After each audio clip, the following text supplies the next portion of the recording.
Shalom semuanya. Gimana kabarnya? Lihat gayanya deh, lihat gayanya. Bilang luar biasa, dahsyat, Luar mantap biasa. gitu ya. Walaupun nggak Dahsyat. bisa dengar suaranya, saya rindu pengen lihat gayanya ya. Saya yakin orang-orang yang di sekitar Bapak Ibu Saudara jadi bisa ngelihat dan ikut termotivasi, ikut terbakar semangatnya gitu ya. Shalom, gimana kabarnya? Luar biasa, dahsyat, mantap. Keren, beri kemuliaan dulu dong buat Tuhan.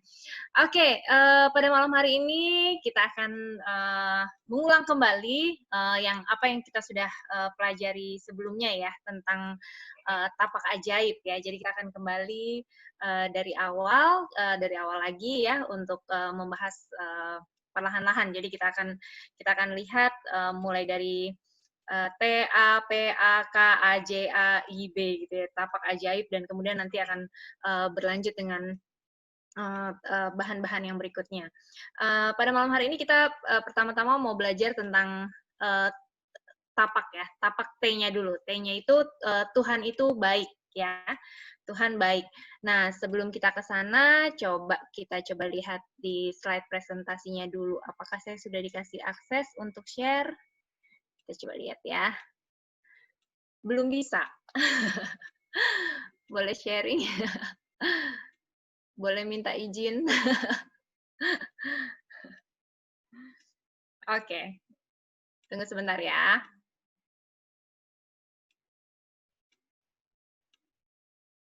Coba lagi, Bu. Oke. Benar.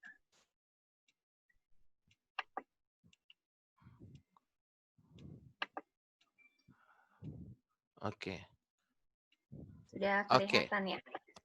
Ya, sudah kelihatan. Sampai contekannya kelihatan. Ya, sebentar. Saya mau coba tutupin dulu contekannya. Saya lagi mencari cara untuk nutupin contekannya. Bentar ya.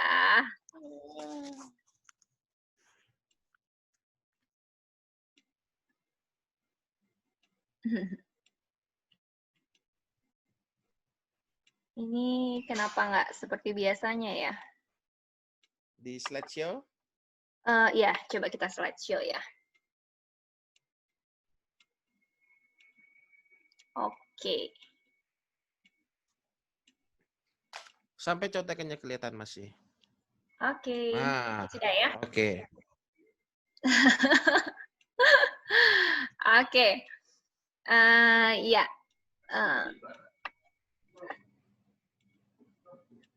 Oke, pertama-tama kita belajar tentang Tuhan itu baik ya. Nah, banyak hal yang seringkali kita mengukur Tuhan ya, mengukur Tuhan.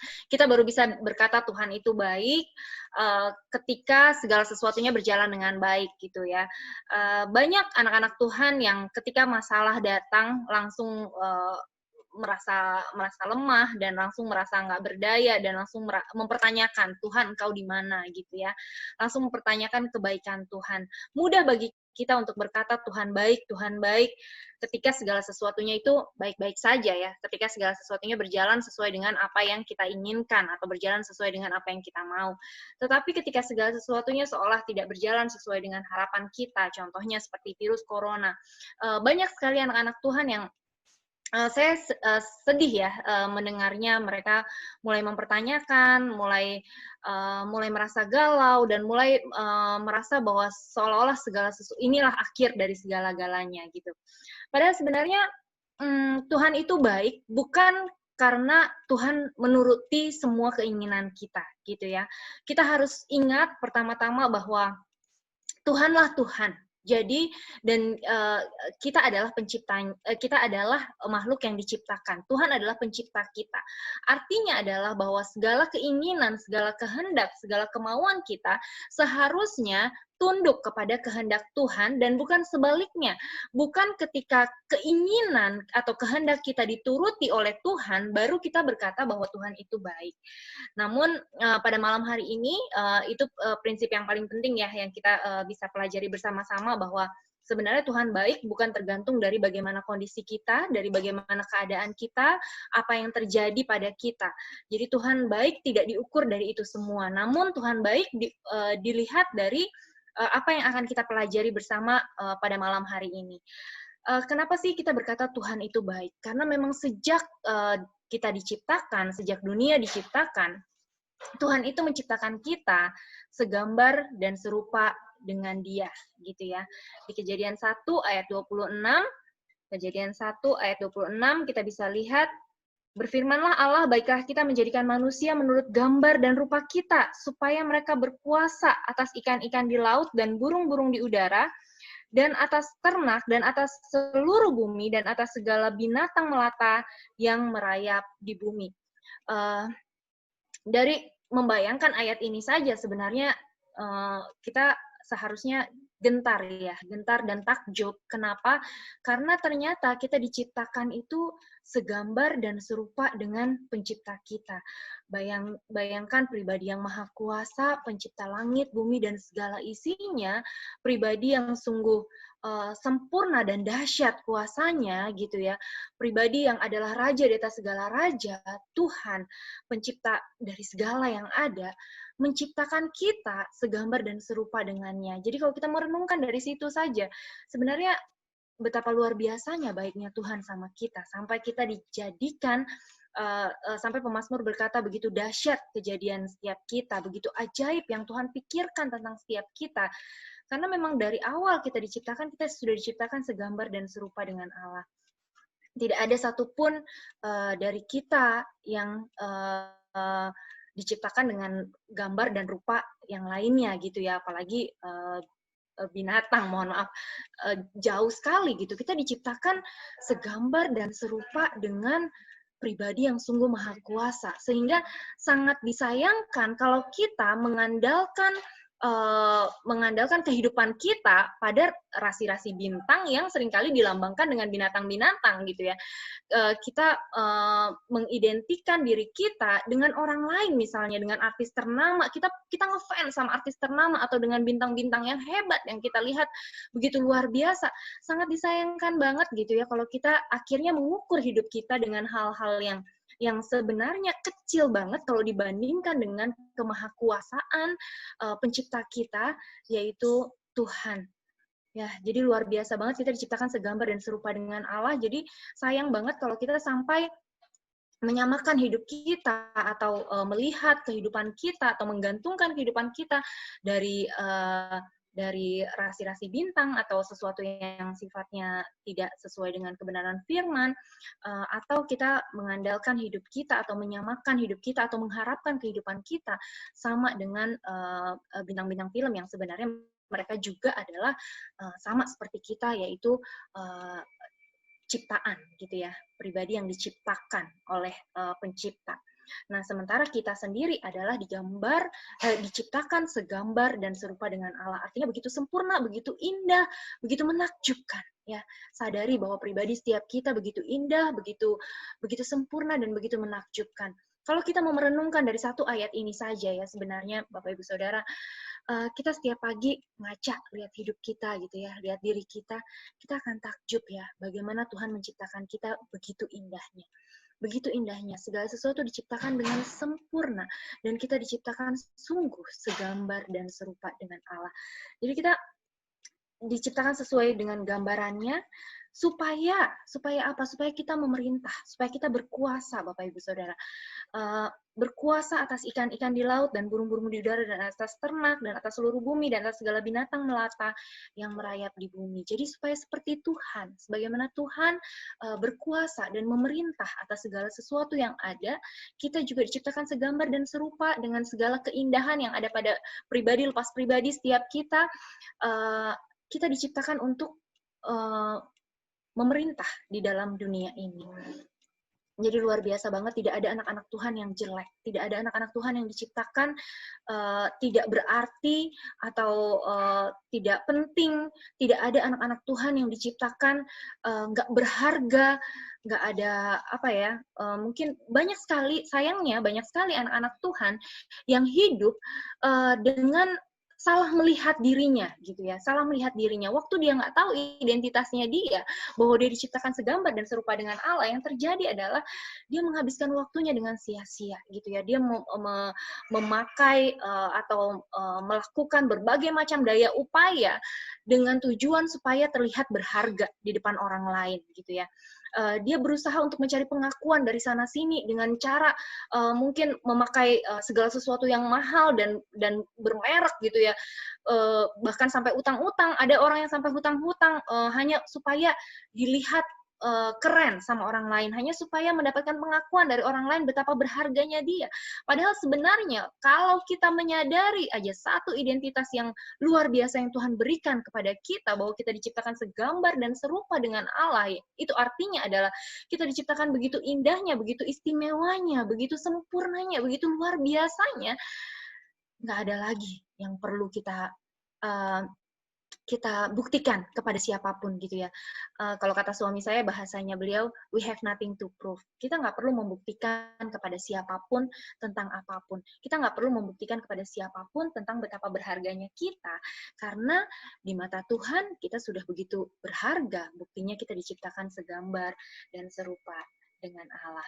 Kemudian yang kedua, Tuhan itu baik. Buktinya tadi yang pertama, kita diciptakan segambar dan serupa dengan Allah. Jadi Tuhan itu baik, ada 3D. Ada 3D yang perlu kita ingat. Yang pertama, kita diciptakan segambar dan serupa dengan Allah. Kemudian yang kedua, kita diberkati dan diberi kuasa. Kita coba lihat di Kejadian 1, tadi ayat yang 26 sampai 27 ya. Saya bacakan ya ayat ke-27, maka Allah menciptakan manusia itu menurut gambarnya, menurut gambar Allah diciptakannya dia, laki-laki dan perempuan diciptakannya mereka. Tadi ayat yang ke-27, dan ayat yang ke-28, kita diberkati dan diberi kuasa. Kejadian 1 ayat 28, Allah memberkati mereka. Lalu Allah berfirman kepada mereka, beranak cuculah dan bertambah banyak. Penuhilah bumi dan taklukkanlah itu. Berkuasalah atas ikan-ikan di laut dan burung-burung di udara dan atas segala binatang yang merayap di bumi. Uniknya, manusia sejak dunia diciptakan, sejak dunia dijadikan, manusia itu sudah diberkati oleh Tuhan tanpa manusia bisa melakukan apapun. Jadi manusia waktu itu belum perform apa-apa gitu ya, belum melakukan apapun, tapi Tuhan sudah memberkati manusia dan sudah diberikan kuasa. Jadi kalau kadang kita berpikir, supaya saya diberkati oleh Tuhan, maka saya harus memberikan persembahan ini dan itu. Supaya saya diberkati oleh Tuhan, maka saya harus rajin ini dan itu. Supaya saya diberkati oleh Tuhan, maka saya harus berbuat ini dan itu. Saya mau katakan pada Bapak Ibu Saudara bahwa saking baiknya Tuhan, bukan karena kita melakukan A, B, C, D, E sampai Z baru Tuhan memberkati kita. Tapi saking baiknya Tuhan, tanpa kita melakukan apapun, kita sudah diberkati luar biasa oleh Tuhan. Berkat yang diberikan oleh Tuhan yang terbaik, kehidupan itu sendiri ya. Kita diciptakan oleh Tuhan, itulah berkat yang terindah. Suatu ketika saya pernah nanya sama mahasiswa saya di kelas. Saya tanya, bapak-bapak, ibu-ibu, kalau misalnya nih saya mau tukar jari bapak-bapak dan ibu-ibu gitu ya, satu ruas kecil ini aja, saya tukar dengan uang kira-kira 100 juta, ada yang mau nggak ya? Lalu mereka berpikir, 100 juta, terus ada yang nyeletuk, Bu, tapi jangan sampai kedengeran sama istri saya ya. Kalau ibu nanya sama saya, jawabannya nggak mau, tapi kalau ibu tanya sama istri saya, ada kemungkinan istri saya mau. Bercanda ya Bapak Ibu. Jadi, aduh nggak mau, 100 juta nggak mau. Terus saya tanya, kalau naik deh, gimana kalau 200 juta? Nggak mau. 500 juta? Nggak mau. Singkat cerita sampai 1 M. Nggak mau. Kenapa sih kok nggak mau? Kan cuma satu ruas ini aja. Toh kehilangan satu ruas ini pun nggak berarti apapun gitu loh. Hidupnya kan nggak ada yang berubah. Ya nggak mau lah Bu. nggak mau lah, bagaimanapun walaupun seluas ini sangat berharga gitu ya. Nah, banyak dari kita yang merasa bahwa, aduh, saya nggak punya apa-apa, apa yang bisa saya lakukan? Saya nggak tahu saya harus melakukan apa, saya nggak tahu saya harus berbuat apa, saya mau mulai usaha, saya nggak tahu saya harus memulai dari mana gitu ya. Gimana caranya supaya saya bisa menerima berkat yang terbaik dari Tuhan, karena saya nggak punya apapun. Kabar baik yang saya rindu untuk setiap kita pada malam hari ini menyadari dengan sungguh bahwa saking baiknya Tuhan, Tuhan itu memberkati kita tanpa kita harus melakukan apapun. Kita diberkati, buktinya kita diberkati apa? Ada tubuh kita nih, ada seluruh panca indera kita nih, ada segala yang ada pada kita hari ini. Kalau satu ruas jari ini saja kita nggak mau ditukar dengan duit 1 M gitu ya. Bagaimana kalau kita mau menilai, kalau kita mau berusaha menilai segala apa yang ada pada kita, mata kita, bagaimana dengan hidung kita, kita bisa bernafas dengan gratis, cuma-cuma tanpa dipungut biaya sepeser pun selama ini, sudah sekian puluh tahun kita hidup, nggak pernah kita diminta retribusi untuk nafas yang kita hirup, sedikit pun nggak pernah. Saya pernah mama mertua saya sakit ya, harus beli tabung oksigen yang kecil banget aja itu harganya waktu itu sekian ratus ribu gitu. Saya pikir dan itu kecil, hanya bertahan untuk beberapa hari gitu. Kalau kita mikir ya, hidup kita dikasih gratis cuma-cuma gitu. Tapi saking kita sudah setiap hari mungkin menikmati segala apa yang ada pada kita, kadang kita nggak sadar betapa berharganya hidup ini, betapa berharganya tubuh ini, betapa berharganya segala sesuatu yang boleh kita nikmati hari-hari ini, bahwa betapa diberkatinya kita sesungguhnya gitu. Jadi kita diberkati bukan karena apa yang kita lakukan, kita sudah diberkati apa adanya kita gitu. Dari sejak kita terlahir di dunia ini kita diberkati dengan segala sesuatu yang kita butuhkan. Kita bisa ada sampai hari ini ya. Kadang-kadang kita juga nggak mikir, oh kok bisa sampai sejauh ini gitu Tuhan bawa. Ya itulah bukti bagaimana Tuhan memberkati setiap kita tanpa kita melakukan apapun. Ya, banyak sekali jantung bisa berdetak tanpa kita melakukan apapun. Ginjal bisa berfungsi dengan semestinya tanpa kita melakukan apapun. Banyak hal yang sebenarnya itu adalah berkat yang luar biasa dari Tuhan, yang Tuhan berikan kepada kita secara cuma-cuma. Cuma kadang-kadang saking itu gratisan, kita nggak menghargai itu dan kita menganggap sepi semua itu, kita mulai nggak menyadari bahwa itu adalah berkat yang sungguh luar biasa sampai suatu ketika mungkin ketika itu harus diambil dari kita misalnya baru kita menyadari betapa berharganya hal itu ya. Jadi saya pernah mengalami Bapak Ibu, tangan kiri saya patah ya, patah waktu saya jatuh, tangan kiri saya patah. Dulu kalau dibandingkan antara tangan kiri dan tangan kanan gitu ya, saya lebih lebih memperhatikan tangan kanan saya. Kenapa? Karena tangan kanan saya itu banyak sekali membantu saya dalam melakukan banyak hal gitu. Dan sampai satu ketika tangan kiri saya patah, saya baru menyadari betapa pentingnya tangan kiri saya dan betapa saya rindu tangan kiri saya bisa kembali seperti normal, seperti sebelumnya gitu. Ya walaupun saat ini sudah nyambung, tapi ada hal-hal yang masih belum sesempurna waktu kejadian tangan saya patah itu belum terjadi gitu. Jadi kadang-kadang kita tanpa kita sadari ya, kita take it for granted. Segala sesuatu yang kita miliki di dalam hidup ini, kita menganggap sepi itu semua, dan kita nggak menyadari bahwa itu adalah berkat yang sangat luar biasa dari Tuhan. Jadi pada malam hari ini, mari kita menyadari betapa baiknya Tuhan. Dari setiap helaan nafas kita, dari segala apa yang ada pada kita. Kalau mata kita masih bisa berfungsi dengan baik, seluruh panca indera kita bisa berfungsi dengan baik, segala yang ada pada kita semuanya bisa berfungsi dengan baik. Dan nggak cuma sampai di sana, Tuhan juga memberi kita kuasa, Bapak Ibu Saudara. Jadi kita diberkati, nggak cuma sampai diberkati saja, tapi kita juga diberikan kuasa sama Tuhan.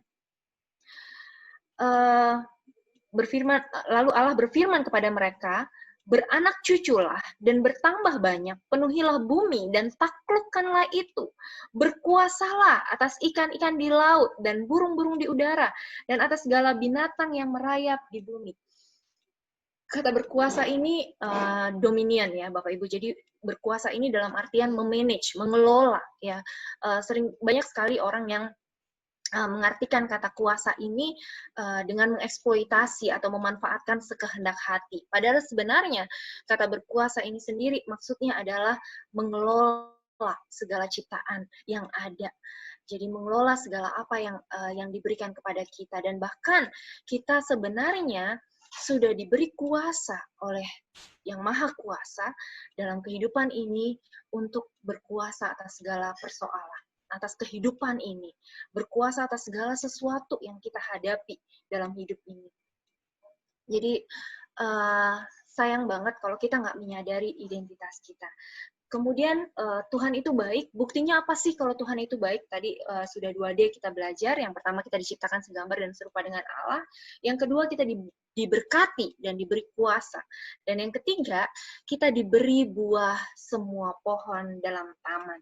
Jadi Kejadian 1 ayat 29 dikatakan, berfirmanlah Allah, lihatlah aku memberikan kepadamu segala tumbuh-tumbuhan yang berbiji di seluruh bumi, dan segala pohon-pohonan yang buahnya berbiji. Itulah yang akan menjadi makananmu. Ya. Kemudian Kejadian 2 ayat 16 sampai 17, lalu Tuhan Allah memberi perintah ini kepada manusia, semua pohon dalam taman ini boleh kau makan buahnya dengan bebas. Jadi kita diberi kebebasan yang sebebas-bebasnya untuk memakan semua buah dalam pohon ya, semua buah di pohon yang ada dalam taman itu. Boleh dimakan buahnya dengan bebas, tetapi pohon pengetahuan tentang yang baik dan yang jahat itu janganlah kau makan buahnya, sebab pada hari engkau memakannya, pastilah engkau akan mati. Jadi tadi kita udah belajar 2 hal ya, Tuhan itu baik. Yang pertama karena kita diciptakan segambar dan serupa dengan Allah. Yang kedua, Tuhan itu baik karena kita diberkati dan diberi kuasa. Kita diberkati dan diberi kuasa sejak kita belum dapat melakukan apapun. Dan itu masih sama. Dulu Tuhan yang sama, dulu, sekarang, sampai selama-lamanya. Jadi hal itu pun masih sama sampai hari ini dan sampai seterusnya. Kemudian hal yang ketiga, kita itu diberi buah dari semua pohon yang berada di dalam taman. Nah, kadang-kadang mata kita terlalu mudah untuk melihat yang nggak baiknya ya. Kadang kita bertanya, kenapa sih kok harus ada gitu ya buah dari semua pohon dalam taman? Kenapa sih kok harus ada buah pengetahuan yang baik dan yang jahat? Kenapa nggak semuanya aja buah yang bagus, artinya buah yang kita boleh makan gitu? Kenapa kok harus diciptakan pohon itu gitu? Banyak sekali pertanyaan-pertanyaan kita mempertanyakan gitu ya, mengapa. Tapi sebenarnya kalau kita sibuk sekali mempertanyakan kenapa, dan kenapa, kita nggak akan pernah bisa mendapatkan jawabannya. Karena memang banyak hal yang kita nggak mengerti gitu ya. Kalau kita mau memindahkan, sekali lagi mungkin saya sudah pernah sampaikan juga sebelumnya, kalau kita berusaha untuk memindahkan pikiran Tuhan ke dalam pikiran manusia, pikiran kita yang terbatas, penuh dengan keterbatasan, kita mau coba pindahin nih pribadi Tuhan yang tidak terbatas, yang luar biasa banget, ke pikiran kita yang penuh dengan keterbatasan, maka itu sama seperti seorang anak yang berusaha untuk memindahkan lautan ke dalam botol aqua yang dia pegang. Itu nggak mungkin bisa terjadi. Jadi banyak hal yang kita nggak mengerti memang di dalam dunia ini. Dan kalau kita bertanya, kenapa, dan seandainya, kenapa nggak seandainya begini aja? Kenapa nggak seandainya Tuhan itu ciptakan semua buah kita boleh makan aja? Akhirnya kita akan nggak selesai-selesai, dan akhirnya kita akan berkutat-kutat di sana, dan hidup kita pun nggak akan mengalami perubahan. Tapi marilah kita sama-sama belajar untuk tidak bertanya mengapa dan seandainya, tetapi mari kita coba melihat apa yang Tuhan sudah bukakan gitu ya. Apa yang Alkitab katakan tentang ini semua. Dan apa solusi yang Tuhan berikan gitu. Biar pada saat kita belajar di sana, timbul damai sejahtera. Dan akibat dari damai sejahtera itu adalah kita akan hidup di dalam kebenaran itu gitu ya. Tapi kalau kita sibuk mempertanyakan kenapa dan seandainya, tentu kita tidak akan menemukan jawabannya. Sama juga halnya dalam hidup ini. Kadang kita terlalu mudah melihat sesama kita, orang-orang yang ada di sekeliling kita terlalu mudah untuk melihat kejelekannya daripada sibuk menghitung-hitung kebaikan dari orang-orang yang ada gitu ya. Kita terlalu sibuk untuk menzoom atau melihat jadi besar ya. Menzoom itu maksudnya menjadikan kelemahan seseorang itu menjadi sesuatu yang besar gitu. Padahal waktu itu terjadi, yang ada adalah hati kita akan mengalami perasaan yang nggak tenang, perasaan yang nggak enak gitu ya. Dalam Yakobus 1 ayat 17, firman Tuhan berkata, setiap pemberian yang baik dan setiap anugerah yang sempurna datangnya dari atas, diturunkan dari Bapa segala terang, padanya tidak ada perubahan atau bayangan karena pertukaran. Jadi, kalau kita mau tahu apa yang dari Tuhan, Tuhan itu bukan sumber masalah ya. Tuhan itu bukan sumber bencana, Tuhan itu bukan sumber persoalan, tetapi Tuhan itu adalah sumber dari setiap pemberian yang baik dan setiap anugerah yang sempurna. Anugerah itu adalah pemberian yang tidak layak diterima oleh penerimanya. Anugerah itu aja sudah luar biasa banget ya. Anugerah itu adalah sekali lagi pemberian yang tidak layak untuk diterima oleh yang menerima. Jadi kalau kita dengar kata anugerah saja, anugerah yang diberikan kepada hidup kita itu aja sudah luar biasa. Tapi Tuhan itu tidak cuma sekedar sumber anugerah, tetapi sumber anugerah yang sempurna. Jadi betapa luar biasanya pribadinya gitu ya. Dan dia hanya memberikan yang baik dan anugerah yang sempurna yang datang dari dia, ya diturunkan dari Bapa segala terang, padanya tidak ada perubahan. Dia nggak pernah berubah dulu, sekarang sampai selama-lamanya dia nggak pernah berubah. Atau bayangan karena pertukaran, juga bukan disebabkan karena apa yang kita lakukan, bukan karena bertukar gitu ya dari apa yang kita lakukan. Baru Tuhan itu bukan pemberi respon atas apa yang kita lakukan, bukan. Tuhan itu adalah pencipta dari segala yang ada, dan Tuhan itu adalah pemberi ya, inisiator gitu, bukan Tuhan memberi respon. Kadang kita memperlakukan Tuhan itu seperti vending mesin ya. Jadi kadang kita tuh merasa bahwa Tuhan itu bergerak kalau kita menggerakkan.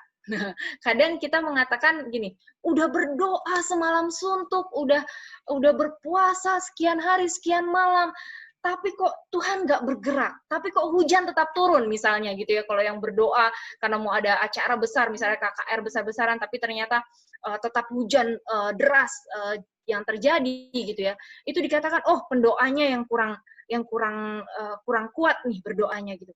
Jadi seolah-olah Tuhan itu disamakan seperti pemberi respon, padahal sebenarnya Tuhan bukan pemberi respon, dan Tuhan itu bukan seperti vending mesin yang harus menuruti semua keinginan kita. Kita tinggal masukin uang ke dalam, terus kita mau pilih apa yang kita mau, dan itu keluar gitu.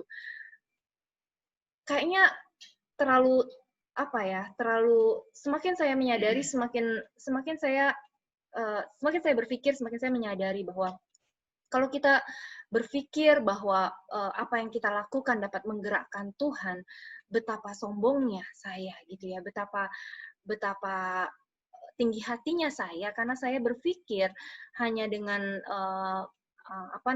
hanya dengan apa yang saya lakukan Tuhan bisa bergerak. Padahal semua perbuatan baik kita, itu firman Tuhan mengatakan semua perbuatan baik kita itu sama seperti kain kotor. Perbuatan baik kita itu mengandung celah gitu ya. Banyak perbuatan baik yang kita lakukan, ternyata di baliknya ada motivasi hati yang nggak benar gitu ya.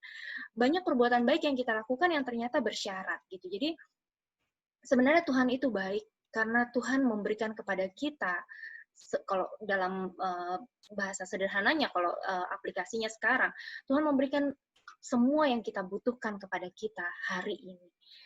Jangan fokus kepada apa yang kita nggak punya. Nah, kadang kita melihat waktu manusia diciptakan ya, Tuhan memberi semua buah dalam taman, tapi fokusnya melihat kenapa sih buah pohon pengetahuan itu nggak boleh dimakan? Nah, kalau hari ini kita belajar untuk melihat bahwa Tuhan memberikan kepada kita segala sesuatu yang kita butuhkan untuk hidup yang saleh. Tuhan memberikan kepada kita segala sesuatu yang kita butuhkan untuk melakukan kehendak-Nya. Tetapi entah kenapa mata kita seringkali melihat apa yang kita nggak punya. Seringkali tertarik dengan apa yang masih ingin kita raih, masih pengen kita dapetin. Sebenarnya kalau kita mau berandai-andai misalnya gitu ya, kalau manusia waktu itu memakan saja, memakan gitu ya. Maksudnya kita berandai-andai, tapi berandai-andai yang positif sedikit gitu lah ya. Kalau misalnya manusia waktu itu memilih untuk memakan buah dari pohon kehidupan, seharusnya manusia tidak perlu jatuh ke dalam dosa kan gitu ya. Dan semua manusia bisa hidup happy ending gitu ya, hidupnya kekal selama-lamanya gitu, karena yang dimakan buah pohon kehidupan. Nggak ada dosa, nggak ada sakit penyakit dan lain sebagainya, kutuk nggak perlu masuk ke bumi. Tapi kan manusia memilih untuk memakan buah yang dilarang gitu. Jadi sama dalam kehidupan kita hari ini gitu ya. Sebenarnya banyak hal-hal baik, banyak hal-hal yang mulia, yang berharga, yang Tuhan sudah sediakan di dalam kehidupan kita. Kalau kita fokus saja pada hal-hal itu, maka betapa luar biasanya kehidupan kita gitu ya. Betapa hebatnya perbuatan-perbuatan yang Tuhan bisa lakukan melalui kehidupan kita. Matius 7 ayat 11 ya. Tuhan itu baik. Kenapa? Karena Tuhan memberikan segala yang terbaik yang kita butuhkan. Matius 7 ayat 11, jadi jika kamu yang jahat tahu memberi pemberian yang baik kepada anak-anakmu, apalagi Bapamu yang di sorga, Ia akan memberikan yang baik kepada mereka yang meminta kepadanya. Kalau kita Bapak di dunia yang penuh dengan keterbatasan, saya sendiri sebagai seorang ibu yang penuh dengan keterbatasan, saya nggak pernah merencanakan yang jelek buat anak-anak saya. Saya selalu memimpikan gimana caranya supaya mereka bisa nggak cuma sekedar seperti saya, tapi saya pengen, kerinduan saya, harapan saya, impian saya, gimana caranya supaya mereka bisa lebih baik, jauh lebih baik dari apa yang saya alami saat ini gitu. Kalau kita manusia yang penuh dengan kelemahan dan kekurangan, kalau kita manusia yang jahat saja, tahu memberi pemberian yang baik untuk anak-anak kita, apalagi Bapa kita di surga, Dia pasti memberikan yang baik pada siapapun yang meminta kepadanya. Efesus 3 ayat 20 sampai 21. Efesus 3 ayat 20 sampai 21 firman Tuhan berkata, bagi Dialah yang dapat melakukan jauh lebih banyak daripada yang kita doakan atau pikirkan, seperti yang ternyata dari kuasa yang bekerja di dalam kita. Wah, keren banget ya. Jadi, Yesus dapat melakukan jauh lebih banyak daripada yang kita doakan atau pikirkan. Setiap kita punya harapan dalam hidup ya. Setiap kita, harapan kita tentu kita lebih baik dari hari ini gitu ya. Mungkin kalau ini hidup kita, harapan kita pasti sudah di atas apa yang kita miliki sekarang. Tapi tahukah kita bahwa Tuhan itu mempunyai rencana yang jauh melampaui dari apa yang dapat kita doakan dan apa yang dapat kita pikirkan. Jadi saya belajar untuk melihat ya, kalau saat ini apa yang kita inginkan belum terjadi, itu artinya cuma ada satu alasan. Kalau saat ini apa yang kita impikan atau apa yang kita inginkan belum terjadi, itu artinya cuma ada satu alasan. Alasannya adalah karena Tuhan mau memberikan yang jauh lebih baik dari apa yang dapat kita doakan dan apa yang dapat kita pikirkan. Seringkali kita ngotot, kita anggap apa yang kita pengen itu yang terbaik dalam kehidupan kita. Padahal sebenarnya Tuhan punya rencana yang jauh lebih baik dari apa yang kita pikirkan dan apa yang kita doakan. Manusia punya keterbatasan. Manusia melihat apa yang mata bisa lihat ya, mata jasmani bisa lihat. Tapi Tuhan seringkali bisa melihat, bukan seringkali, Tuhan itu selalu bisa melihat jauh melampaui dari apa yang mata jasmani kita bisa lihat gitu. Jadi penilaian manusia sangat penuh dengan keterbatasan.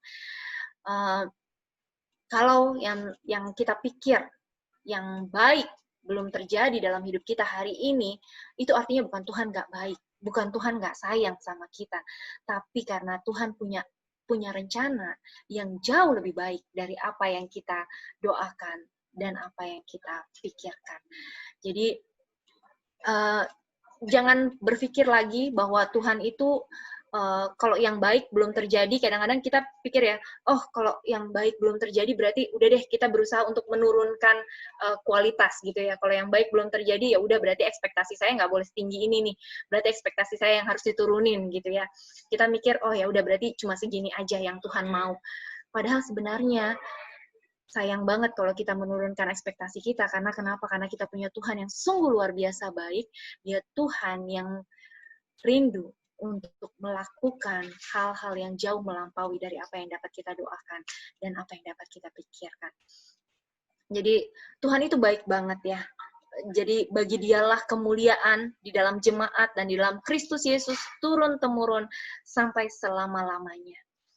Tuhan tahu yang terbaik bagi kita. Dan hal yang seringkali menghalangi kita untuk menerima yang terbaik dari Tuhan, itu adalah hal-hal yang baik. Apa yang kita anggap baik, kita lalu kita pertahankan gitu, kita anggap itu adalah sesuatu yang kita mau gitu. Padahal sebenarnya Tuhan ingin agar kita lepaskan apa yang kita anggap baik itu, supaya kita bisa mendapatkan yang terbaik yang daripada Tuhan. Jadi belajar untuk melihat bahwa Tuhan itu punya rencana yang selalu baik dalam kehidupan kita. Ini tadi kita sudah lihat ayat-ayatnya, ya. Nah, apa itu dosa? Definisi dari dosa. Sekarang kita belajar. Tadi kita udah lihat T yang pertama itu Tuhan itu baik. Yang kedua kita mau belajar A, arti dosa. Apa sih dosa itu, gitu ya? Dalam Keluaran 34 ya. Keluaran 34 ayat 5 sampai 8. Maka turunlah Tuhan dalam saya bacakan yang di terjemahan bahasa Indonesia sederhana. Maka turunlah Tuhan dalam sebuah awan. Ia berdiri dengan Musa di tempat itu dan mengucapkan namanya yang suci, yaitu Tuhan. Kemudian Tuhan lewat di depan Musa dan berkata, "Aku Tuhan adalah Allah yang penuh kemurahan hati dan belas kasihan. Kasihku berlimpah-limpah. Aku setia dan tidak lekas marah. Aku tetap mengasihi beribu-ribu keturunan dan mengampuni kesalahan dan dosa." Wah, sampai situ keren ya. Keren gitu kan. Wah, baik sekali Tuhan gitu ya. Tetapi, lanjutannya, orang bersalah sekali-kali tidak kubebaskan dari hukumannya. Dan kuhukum pula anak-anak dan cucu-cucu sampai keturunan yang ketiga dan keempat karena dosa orang tua mereka. Jadi di sini kalau kita lihat dari ayat ini saja, kelihatannya masih ada dosa turunan ya, atau masih ada yang namanya kutuk yang diturunkan dari generasi ke generasi. Saya coba bacakan di terjemahan bahasa Indonesianya ya. Turunlah Tuhan dalam awan, lalu berdiri di sana dekat Musa serta menyerukan nama Tuhan. Berjalanlah Tuhan lewat dari depannya dan berseru, "Tuhan, Tuhan, Allah penyayang dan pengasih, panjang sabar, berlimpah kasihnya dan setianya, yang meneguhkan kasih setianya kepada beribu-ribu orang, yang mengampuni kesalahan, pelanggaran, dan dosa, tetapi tidaklah sekali-kali membebaskan orang yang bersalah dari hukuman, yang membalaskan kesalahan bapa kepada anak-anaknya dan cucunya, kepada keturunan yang ketiga dan yang keempat." Ketika membaca ayat itu, banyak ya anak-anak Tuhan yang kemudian menjadi galau, gitu, menjadi galau dalam artian gini, oh Tuhan yang dalam perjanjian lama itu Tuhan yang kalau ada kesalahan, ada dosa, itu langsung dihukum gitu. Bahkan nggak segan-segan untuk menghukum sampai pada keturunan-keturunan yang berikutnya. Tapi sementara di dalam perjanjian baru dilihatnya adalah bahwa Tuhan itu adalah Tuhan yang penuh dengan kasih gitu ya.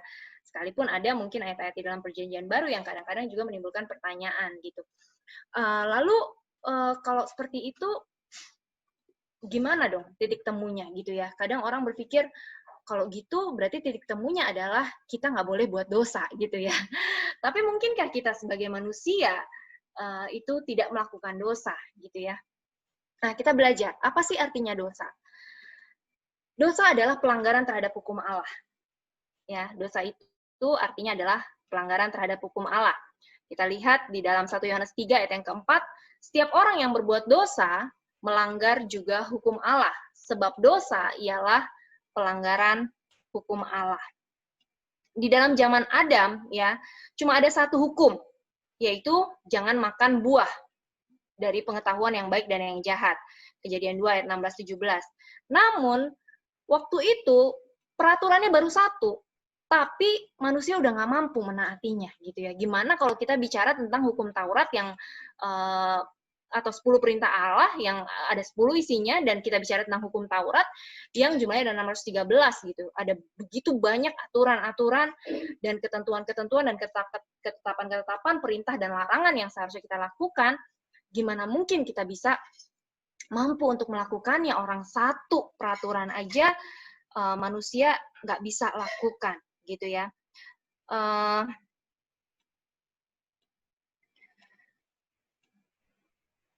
Dalam Efesus 2, dalam Just ini apa ya, Pak Gem? Firman Tuhan berkata, jika seorang tahu bagaimana ia harus berbuat baik, tetapi ia tidak melakukannya, maka ia berbuat dosa. Ya, jadi kalau kita tahu kita seharusnya berbuat baik, tapi kita nggak melakukannya, maka kita berbuat dosa sebenarnya. Yakobus 4 itu. Yakobus ya, oh ya. Yakobus 4 ayat 17. Jadi kalau kita tahu gimana kita harus berbuat baik, ya, tapi kita nggak melakukan, itu artinya kita berbuat dosa.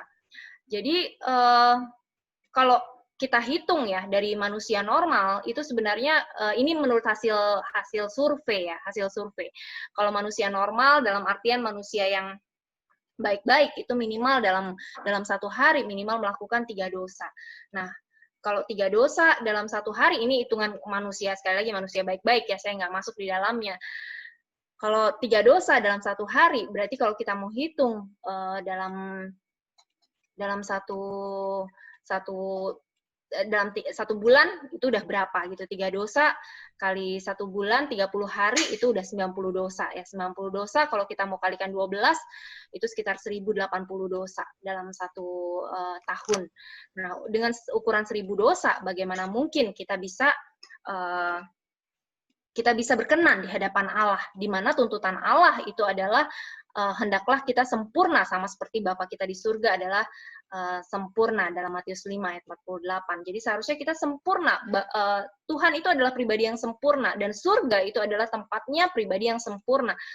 Surga tidak bisa menerima satu dosa pun gitu ya. Kalau teman kita yang di seberang ya, itu kalau mereka ada tempat makan, ada tulisan 100% halal dan 99,9% halal, mereka pasti tidak akan mungkin mau pergi ke yang 99,9% halal. Mereka pasti akan mencari yang 100% halal. Nah, kalau manusia saja punya standar yang begitu ketat gitu ya, apalagi Tuhan. Tuhan itu tidak mungkin bisa menerima dosa masuk ke dalam surganya yang maha mulia gitu ya.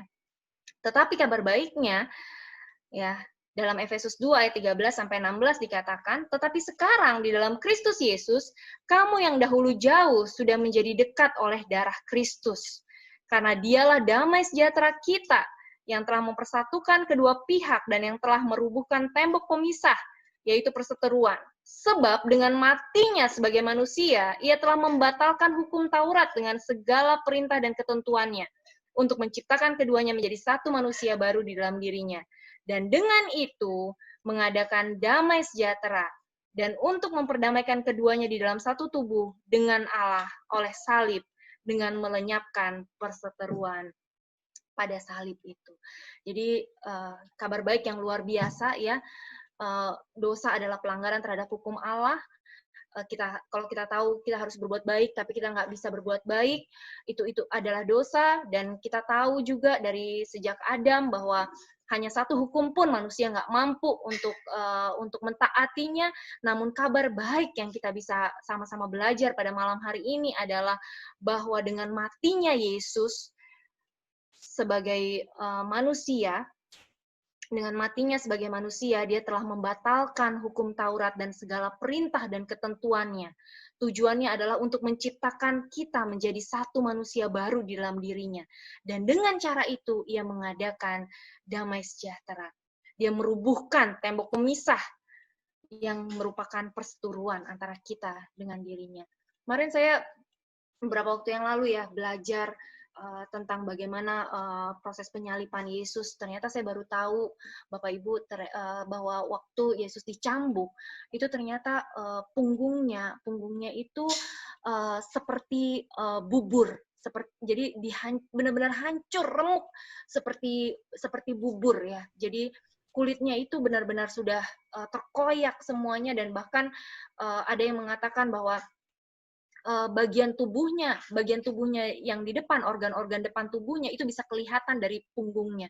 Jadi benar-benar parah sekali kondisinya, bagaimana Yesus harus menghadapi semua penghukuman yang seharusnya menjadi bagian dari setiap kita ya. Seharusnya kita yang menjalani hukuman sebagai ganjaran dari segala pemberontakan kita, sebagai hukuman dari segala ketidaktaatan kita, sebagai akibat dari ketidakmampuan kita untuk memenuhi seluruh perintah Allah. Yesus menggantikan kita. Dia mengambil rupa seorang hamba menjadi sama dengan manusia. Dia taat sampai mati di atas kayu salib. Seperti domba ya digiring ke tempat pembantaian. Dia diam, dia keluh, dia tidak melakukan pembelaan sedikit pun, sekalipun tidak ada dosa ditemukan di dalam dirinya. Jadi waktu saya melihat bagaimana peristiwa Yesus disalibkan, dan ternyata salibnya pun, salib yang dipakai pada saat peristiwa penyalipan itu bukan salib yang kalau kita lihat di gereja-gereja, salib yang sudah dihaluskan, yang lembut kelihatannya dari depan. Tapi kalau penyalipan itu ternyata yang dipakai adalah pohon, Bapak Ibu Saudara, pohon yang benar-benar masih kasar, yang dibentuk seperti salib gitu. Dan konon katanya bukan seperti ini posisinya, bukan yang horizontal yang di depan, tetapi katanya yang vertikal yang di depan. Itu artinya badannya Yesus itu lebih condong di depan, dan tangannya itu dipaksa ditarik ke belakang, dipaku, dan mau nggak mau harus bertahan seperti itu dalam waktu berjam-jam gitu ya. Kalau kita coba kita berdiri dengan tangan kita tarik ke belakang ya, mungkin 15 menit aja kita udah nggak kuat. Sementara Yesus harus berjam-jam ya, dari jam 12 sampai jam 3 sore kalau nggak salah ya, harus direntang di sana tangannya. Dan dengan posisi punggung yang terluka parah, yang seperti dikatakan seperti bubur yang penuh darah ya. Dia harus mengambil nafas, dan posisinya dia sangat nggak enak karena dia disalib, di tangannya harus dipaku dan harus agak miring karena kakinya juga dipaku, badannya harus agak miring. Jadi untuk mengambil nafasnya saja dia tuh harus menggerakkan badannya, karena nggak mudah untuk dia bisa mengambil nafasnya. Dan untuk menggerakkan badannya itu, punggungnya harus bersinggungan dengan kayu yang benar-benar keras dan kayu yang kasar itu. Jadi dihitung-hitung tuh kalau nggak salah bisa ribuan kali dia ambil nafas ya, selama beberapa jam dia digantung di atas kayu salib itu. Dan untuk mengambil nafas itu setiap kali dia harus menarik badannya untuk mengambil udara dan kemudian melepaskannya lagi. Itu berapa banyak gesekan yang kita nggak bisa bayangkan dengan posisi semuanya yang terluka parah. Dan itu sebenarnya mulai dari perjalanan penyalipannya itu saja sudah luar biasa, gimana Yesus harus dikelilingi. Jadi sebenarnya ada rute terdekat yang Yesus bisa berjalan, mulai dari Yesus diputuskan untuk dijatuhi hukuman mati sampai kepada Bukit Golgota. Itu sebenarnya ada rute tercepat yang bisa Yesus lalui, tetapi Yesus harus dipermalukan, harus menanggung, harus supaya menjadi semacam pengingat bagi yang lain-lainnya yang melihat gitu ya, supaya tidak mengulangi hal itu kembali. Jadi Yesus harus mengambil rute yang paling jauh. Jadi perjalanannya begitu berat, panjang, dan melelahkan, tetapi betapa luar biasanya dia taat, sehingga dia mendamaikan keduanya menjadi satu manusia baru di dalam dirinya. Dia merubuhkan tembok pemisah, dia mempersatukan keduanya di dalam dirinya. Luar biasa banget ya. Jadi salib itu adalah sesuatu yang luar biasa banget. Salib itu adalah anugerah terindah yang kita terima di dalam kehidupan kita saat ini. Anugerah keselamatan.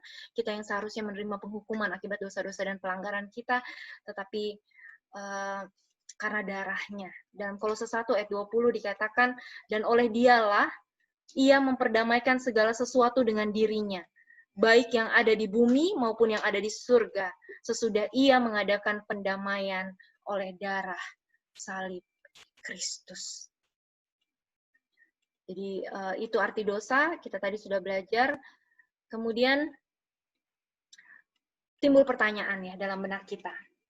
Kalau memang Allah adalah sumber segala sesuatu, kalau gitu berarti apakah Allah juga sumber kejahatan dan dosa? gitu ya. Karena kan sumber segala sesuatunya nih Allah nih, gitu.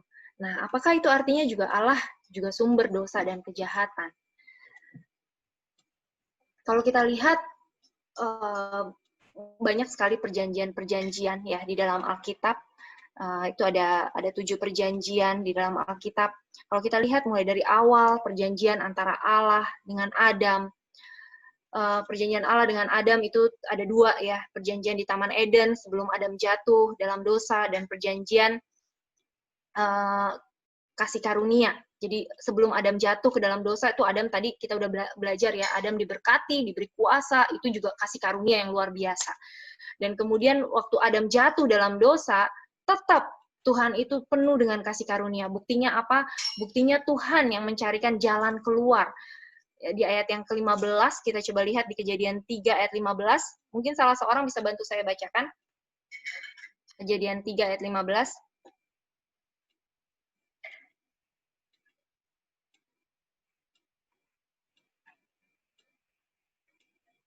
Ana boleh bantu saya bacakan, Nak?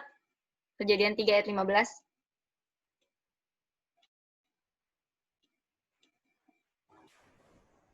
Aku akan mengadakan permusuhan antara engkau dan perempuan ini, antara keturunanmu dan keturunannya. Keturunannya akan meremukkan kepalamu, dan engkau akan meremukkan tumitnya. Ya, jadi bahkan sejak manusia gagal memenuhi satu perintah yang diberikan oleh Tuhan, satu-satunya perintah, Tuhan pun tetap memberikan juga solusinya. Itu adalah sebenarnya tipologi dari kelahiran Yesus yang akan meremukkan kuasa dari si jahat, gitu ya. Jadi Tuhan memberikan jalan keluar persis ketika manusia tidak mampu untuk melakukan sesuai dengan kehendak Allah. Jadi sekalipun manusia nggak mampu, Tuhan berikan tetap kasih karunia-Nya. Nah, cuman entah kenapa ya, sekali lagi mata kita seringkali dengan mudahnya melihat apa yang seolah-olah buruk gitu ya. Kan Tuhan kok dikasihnya kutuk gitu ya. Tapi sebenarnya Tuhan juga memberikan solusi atas kutuk itu. Tuhan memberikan jalan keluar atas kutuk itu dengan diberikannya Yesus Kristus, janji akan kedatangan Mesias yang akan menyelamatkan. Dan sebenarnya kalau kita amati juga ketika manusia diusir dari Taman Eden, itu sebenarnya juga bukti dari kebaikan Tuhan, di mana sebenarnya kalau manusia tetap berada di taman itu, manusia ada kemungkinan memakan buah dari pohon kehidupan yang akibatnya adalah nanti manusia bisa menjadi kejahatannya jadi kekal selama-lamanya. Nah, makanya manusia diusir keluar dari Taman Eden supaya solusi keselamatan ini bisa sampai kepada manusia, gitu ya. Nah, perjanjian di Taman Eden memberikan manusia tanggung jawab atas ciptaannya, termasuk juga mengenai larangan Allah kepada mereka untuk memakan buah dari pohon pengetahuan tentang yang baik dan yang buruk. Perjanjian ini juga berisi tentang kutuk atas seluruh umat manusia karena dosa Adam dan Hawa, sekaligus juga menunjukkan adanya jalan keluar, itu tadi ya di Kejadian 3 ayat 15. Kemudian ada perjanjian yang berikutnya, yaitu perjanjian dengan Nuh. Perjanjian dengan Nuh ini adalah perjanjian yang tidak bersyarat antara Allah dengan Nuh dan umat manusia secara umum. Jadi sebenarnya Nuh itu juga sebenarnya adalah gambaran seluruh umat manusia ya. Nuh diberikan secara khusus, namun sebenarnya perjanjian ini dimaksudkan untuk seluruh umat manusia secara umum.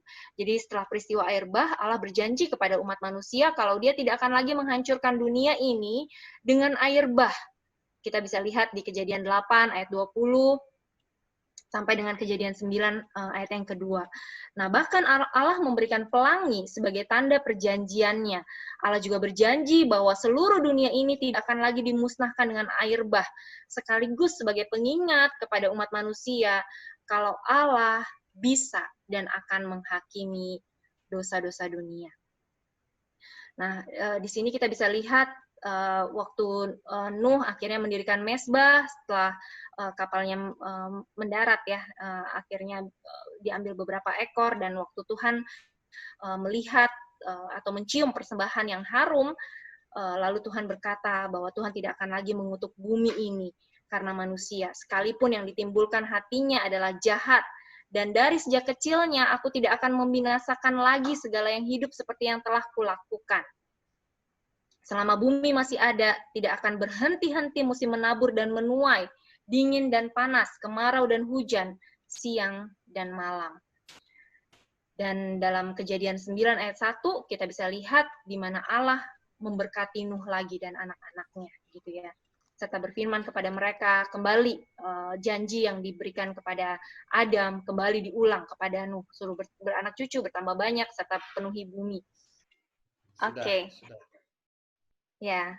Tadi kita sudah belajar 2 perjanjian ya dari total keseluruhan 7 perjanjian. Nah, kita mungkin nggak akan lihat semuanya, tetapi kalau kita lihat tadi dari 2 perjanjian itu aja kita udah melihat betapa baiknya Tuhan gitu ya.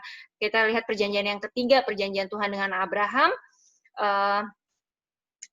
dalam Kejadian 12 ayat 1 sampai 3, ayat 6 sampai 7 dan seterusnya. Kita bisa melihat perjanjian Tuhan dengan Abraham ini, Tuhan menjanjikan banyak hal kepada Abraham ya. Tuhan menjanjikan kalau nama Abraham akan menjadi masyhur, keturunannya akan menjadi seperti debu tanah banyaknya, dan Abraham akan menjadi bapa sejumlah besar bangsa. Padahal kita tahu sendiri bagaimana Abraham itu sebenarnya banyak melakukan kesalahan ya. Abraham itu adalah seorang penipu ya, orang yang bohong bilang istrinya itu bukan istrinya. Terus dia juga bukan berselingkuh ya, maksudnya ya seperti itulah ya. Dia dengan Hagar gitu ya, gimana dia berhubungan dengan Hagar. Dan Abraham itu bukan orang baik-baik, tetapi bagaimana Tuhan tetap berjanji yang terbaik kepada Abraham gitu.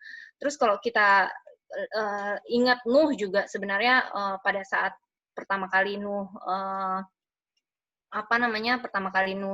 bisa kembali ke darat gitu ya, itu juga Nuh mabuk dan akhirnya auratnya sampai dilihat oleh anaknya gitu. Jadi Nuh juga bukan orang yang benar gitu dalam artian dari segi perbuatannya. Kalau dilihat dari perbuatannya banyak juga hal yang menyimpang, tetapi Tuhan tetap memberikan perjanjian yang baik gitu untuk mereka. Dan kalau dilihat dari situ, maka jelas ya kalau nggak mungkin Allah juga adalah sumber dari segala kejahatan. Kalau kita lihat bagaimana Allah justru memberikan segala yang terbaik di tengah-tengah segala kelemahan yang dilakukan oleh manusia, di tengah-tengah segala kejahatan yang manusia lakukan, Allah tetap memberikan yang terbaik kepada manusia.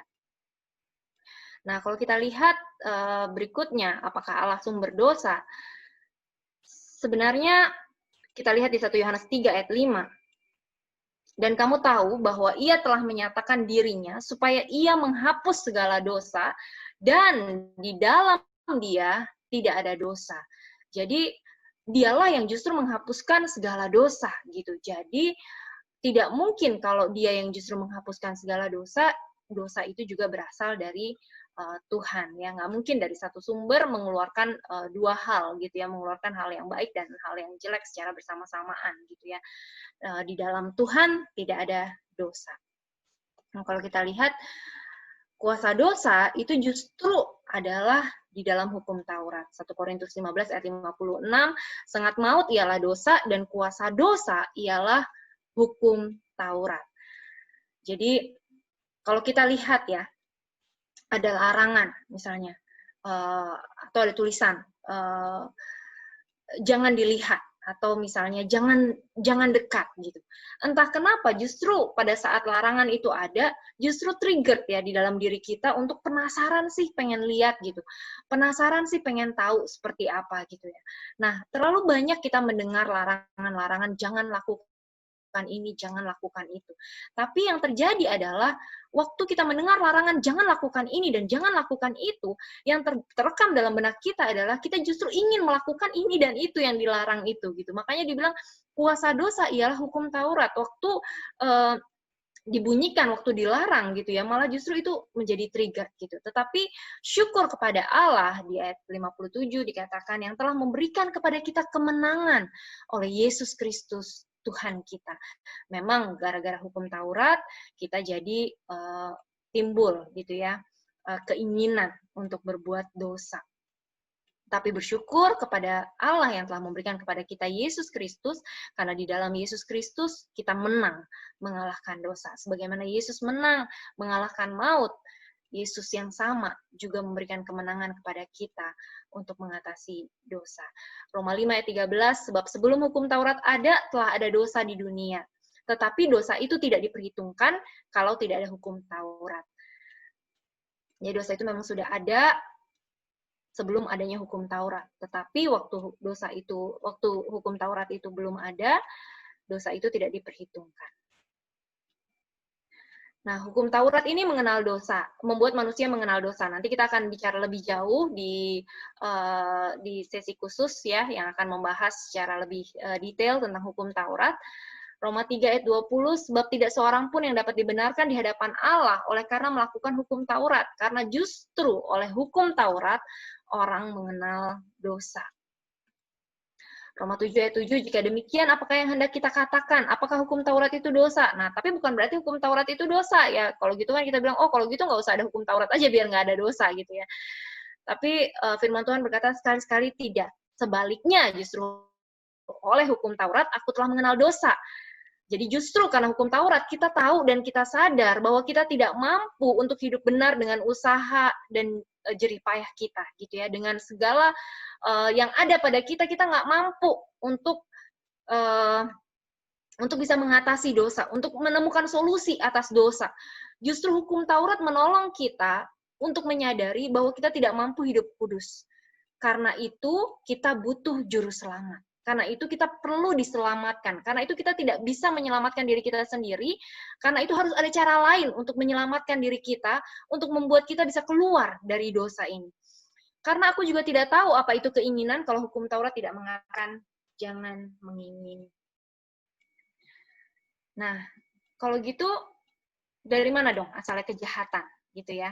Tadi kalau kejahatan bukan berasal dari Tuhan, kejahatan juga sebenarnya dosa atau kejahatan itu sudah ada sejak sebelum hukum Taurat ada, jadi juga bukan karena hukum Taurat gitu ya. Tetapi karena hukum Taurat memang dosa diperhitungkan. Nah, kalau kita lihat, pada mulanya segala sesuatunya sungguh amat baik. Jadi pada saat manusia diciptakan sama Tuhan, Tuhan mengatakan bahwa segala sesuatunya sungguh amat baik. Ya, waktu Tuhan menciptakan yang lain-lainnya, di hari pertama sampai dengan hari ke-6 sebelum Tuhan menciptakan manusia, Tuhan mengatakan bahwa segala sesuatu yang diciptakan Tuhan itu baik adanya, gitu ya. Tetapi ketika Tuhan selesai menciptakan manusia, Tuhan berkata, sungguh segala sesuatunya sungguh amat baik. Ya, luar biasa. Jadi, waktu manusia diciptakan, Tuhan mengatakan bahwa bumi menjadi amat baik, gitu. Nah, pada saat itu tidak ada dosa. Tidak ada dosa. Nah, karena Adam dan Hawa tidak mampu untuk memenuhi perintah Allah yang cuma satu-satunya itu, Adam dan Hawa melanggar perintahnya, maka kecenderungan hati manusia berbuahkan kejahatan semata-mata, ada tabiat dosa, seluruh manusia akibatnya jadi berdosa. Kemudian ada kecenderungan yang jahat ya, ada sifat yang jahat yang timbul di dalam diri manusia. Nah, kalau kita lihat dari hal ini, maka bisa disimpulkan adalah bahwa bukan Tuhan sumber dari kejahatan. Tetapi kejahatan itu adalah akibat dari tidak adanya hal baik, ya, tidak ada kebaikan. Nah, mirip seperti gelap. Kalau kita lihat gelap, kenapa sih bisa gelap gitu? Ruangan kalau misalnya ini lampunya saya matikan, maka satu ruangan ini akan menjadi gelap gitu. Nah, kenapa bisa gelap? Jawabannya sederhana, karena tidak ada terang, gitu ya, makanya bisa gelap. Dan waktu terang datang, secara otomatis gelap pergi. Ya, waktu saya nyalakan saklarnya, tanpa harus diusir susah payah, tanpa harus ditengking-tengking, atau tanpa harus bergetar-getar seluruh tubuh saya, gitu ya. Cukup dengan menyalakan saklarnya, maka secara otomatis ruangan yang gelap itu berubah menjadi terang. Nah, sama juga dengan kehidupan kita, manusia. Waktu Tuhan belum hadir di dalam hidup kita, maka hidup kita ini gelap. Hidup kita kelam, ya, yang ada kejahatan, ada tabiat dosa di dalamnya, kecenderungan hati kita membuahkan kejahatan, bahkan niat baik kita pun selalu dengan motivasi hati yang nggak benar gitu ya. Tetapi ketika Tuhan datang ke dalam hidup kita, waktu terang datang, otomatis gelap akan pergi meninggalkan hidup kita. Jadi kejahatan itu adalah karena ketidakadaan baik ya. Karena tidak ada yang baik, makanya muncul kejahatan. Tapi kejahatan bukan berasal dari Tuhan. Tuhan bukanlah sumber kejahatan itu. Nah, apa sih penyebabnya manusia jatuh ke dalam dosa? Tadi kita udah belajar T, A, dan sekarang kita belajar P. Penyebab manusia jatuh ke dalam dosa. Cuman karena ini sudah mau jam 9, apakah kita mau lanjut atau mungkin mau sesi tanya jawab dulu, kita lanjut besok P-nya? Gimana Pak Gembala? Mungkin tanya jawab dulu aja, Bu. Mungkin kalau misalkan ada yang mau didiskusikan, boleh nanti hari Senin kita lanjut penyebab manusia jatuh dalam dosa sama akibat dosa. Iya. Ya. Silakan kalau ada yang mau bertanya, boleh. Atau mau mendiskusikan sesuatu. Mengeningkan cipta, selesai. Enggak, itu kan kejahatan katanya ya bukan berasal dari berasal dari Allah. Dari Allah. Terus kalau saya pikir gini loh, kejahatan itu kan berasal dari si iblis. Ketika dia jatuh dalam dosa, tapi pada asal mulanya gini loh, asal mulanya kejahatan itu kan itu waktu itu kan semuanya kan mulia, semuanya kan benar. Iblis juga sebelum jatuh ke dalam dosa itu kan dia malaikat puji-pujian gitu ya. Malaikat puji-pujian, setelah dia melawan menjadi seperti Allah, lalu dia dibuang ke bumi. Jadi maksudnya gini, kejahatan itu iblis, malaikat itu yang jatuh itu, dia melakukan pemberontakan atau kejahatan itu asal mulanya dari dia sendiri atau gimana loh gitu, seperti itu. Nah, silakan yang lain. Mari menanggapi, ini diskusi nih kita bersama-sama. Yuk, silakan. Bu Dita lagi kemana ini? Lagi ke toilet mungkin? Oke, yang lain silakan. Menanggapin. Berarti iblis berbuat dosa dari mana gitu ya? Maksudnya Bu Mifong ya? Iya. Gimana? Yuk. Rudi. Silakan, Rudi. Ya, shalom semuanya. Shalom. Ya, itu dosa itu berasal dari iblis. Iblis itu dari awalnya, dari mulanya dia berbuat dosa. Jadi di 1 Yohanes 3 ayat 8 itu dikatakan barang siapa yang tetap berbuat dosa berasal dari iblis. Sebab iblis berbuat dosa dari mulanya. Untuk inilah anak Allah menyatakan dirinya, yaitu supaya ia membinasakan perbuatan-perbuatan iblis itu. Jadi awal dosa itu dari iblis yang dia ingin hendak menyamakan dirinya dengan Allah. Maka iblis itu berbuat dosa dan dia adalah pembuat dosa dari mula. Sehingga dia menghasut Adam dan Hawa untuk melakukan dosa. Kira-kira itu. Oke. Berarti yang salah iblisnya dong, bukan Adam dan Hawa dong. Gimana? Iblis melakukan dosa, dia bersalah. Adam dan Hawa, dia memakan buah pengetahuan yang baik dan jahat. Dia dengan memakan itu, dia melanggar perintah Allah, sehingga dia berdosa. Oke, berarti Adam dan Hawa berbuat dosa, jadi berdosa karena apa? Melanggar perintah Allah, melanggar hukum Allah. Karena dia Tuhan perintahkan jangan makan buah pengetahuan baik dan benar, mereka memakannya, sehingga mereka melanggar perintah Allah, sehingga membuat mereka dalam keadaan berdosa. Berarti Adam dan Hawa jatuh dalam dosa karena setan gitu ya? Karena keinginan, Pak, dan tipu muslihat iblis yang menghasut Hawa untuk memakan buah iPad yang cantik dan menarik. iPad apel. Masa buah apel? Sekarang orang ngomong begitu, apel itu tanda iPad ini loh, Pak. Iya, iya. Ini kan dimakan Hawa. Enggak, itu hanya itu. Bercanda. Jadi HP. Oke. Jadi hati-hati ya. Ingat iPad, Hati-hati. ingat dosa ya. Ingat dosa. Nah, jadi bagus juga, Pak, jadinya. Pengingat kita. Gitu ya. Berarti kalau aku makan buah apel, makan buah pengetahuan baik jahat. No, itu. Oke, silakan. Silakan. Ini Bu Dita sudah datang. Silakan, Bu.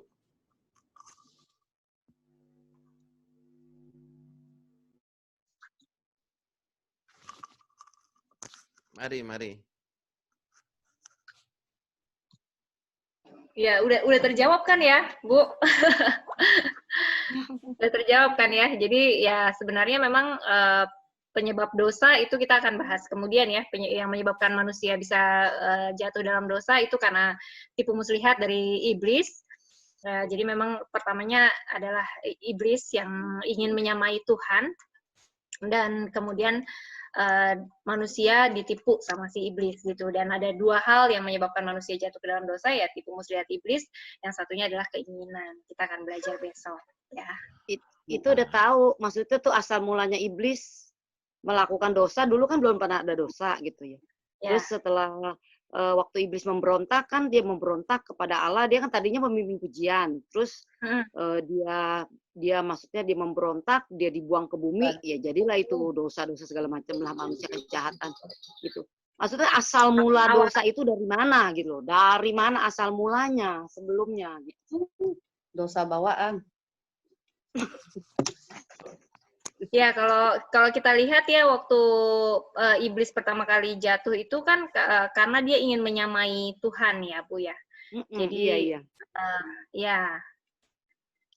Kalau kita lihat di Yesaya 14 ayat 12 itu dibilang, wah engkau yang sudah jatuh dari langit, hai bintang timur, putra fajar, engkau sudah dipecahkan dan jatuh ke bumi, hai yang mengalahkan bangsa-bangsa. Kau yang tadinya berkata dalam hatimu, aku hendak naik ke langit, aku hendak mendirikan tahtaku mengatasi bintang-bintang Allah, dan aku hendak duduk di atas bukit pertemuan, jauh di sebelah utara. Aku hendak naik mengatasi ketinggian awan-awan, hendak menyamai yang maha tinggi.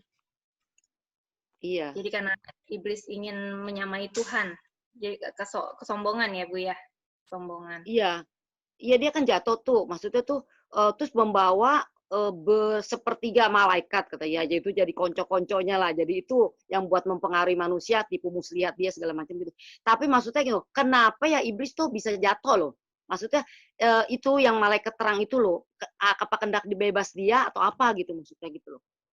Asal mulanya dosa gitu. Jadi pertanyaannya jadi nggak nyambung ya maksudnya. Gimana Pak?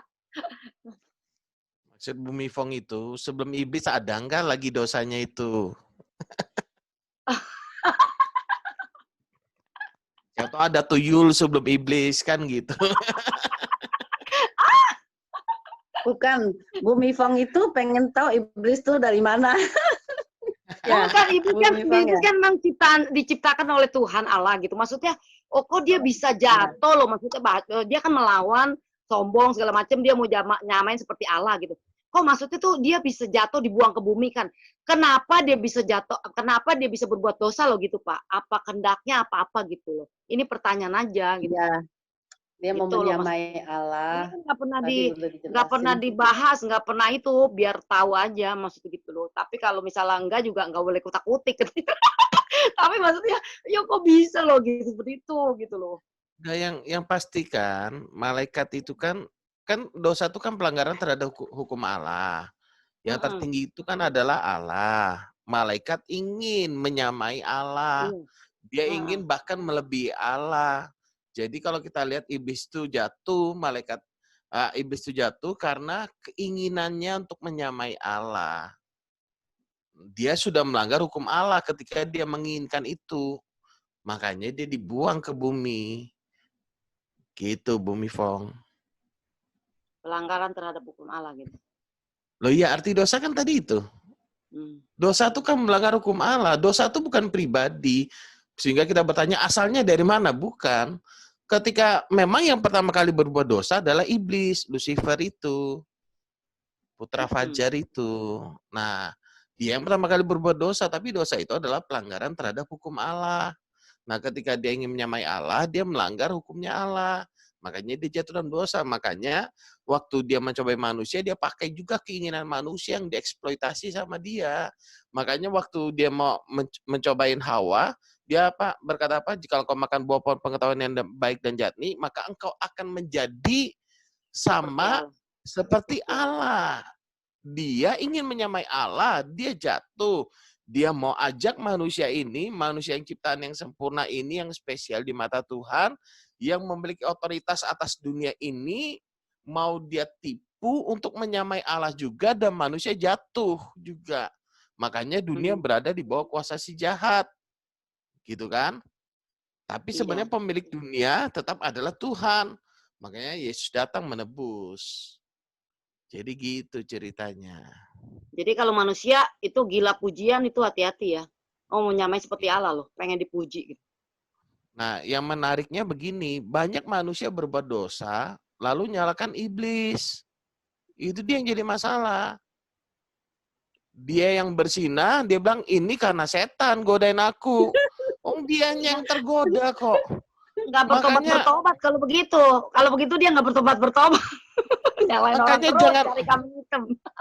Makanya jangan solimin setan.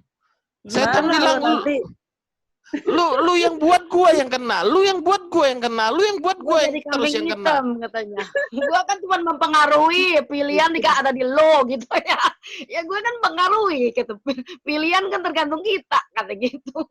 Ah, makanya kasihan setan itu. Nah, jadi maksudnya gini, Adam jatuh dalam dosa itu karena keputusan Adam dan Hawa, bukan karena setan. Contoh, kita bicara suami istri, bicara tentang kesetiaan. Loh, setiap laki-laki kan pasti melihat banyak cewek nih, banyak cewek cantik.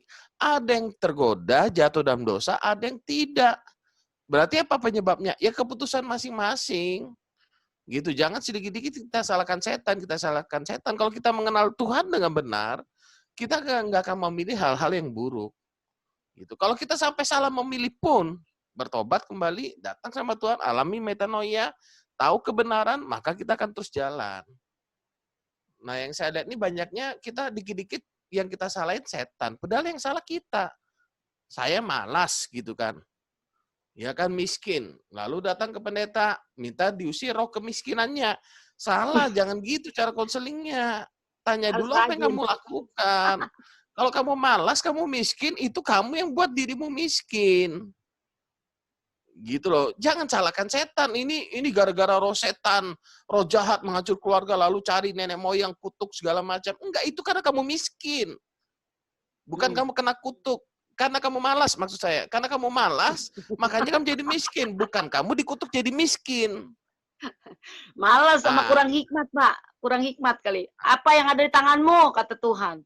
Apa? Otak, pikiran, kaki, tangan. Orang cacat aja bisa hidup. Apalagi orang normal. Nah, jadi kebanyakan tuh di area sana. Makanya yang Budita tadi ajarkan, sekarang ini kita belajar fokus pada hal-hal yang benar. Contoh, ini ada kakek-kakek, engkong-kong, sudah umur 70-an tahun, mau minta cerai. Datang ke pendeta konseling. Gitu. Kenapa Bapak mau cerai? Nggak cocok. Bapak nikah sudah berapa lama? Sudah 50 tahun nikah. Sudah kawin emas, masih ngaku nggak cocok. Coba bayangin. Kenapa sampai dia berkata nggak cocok? Karena ada sebuah kesalahan mungkin dari istrinya, dia zoom. Atau mungkin beberapa kesalahan dia zoom, padahal kesetiaan mendampingi selama 50 tahun waktu dia sakit, waktu dia jatuh, waktu dia dalam kesusahan, istrinya tak mendampingi, itu seakan-akan jadi nol. Itu dia yang jadi problem kebanyakan. Makanya hidup kita problem karena kita fokus pada hal negatif. Kalau kita fokus pada hal-hal negatif, muncul kepahitan, kekecewaan. Kalau setan sudah nggak bisa kita salahkan, Tuhan pun kita salahkan. Itu dia jadi problem. Benar. Jadi kalau sudah sampai Tuhan kita salahkan, mau doa kepada siapa lagi coba? Nah, ini bicara kambing hitam nih, enak kan kita bicara sate kambing. Jangan kambing hitam. Oke, lanjut. Silakan Bu Dita, yang lain.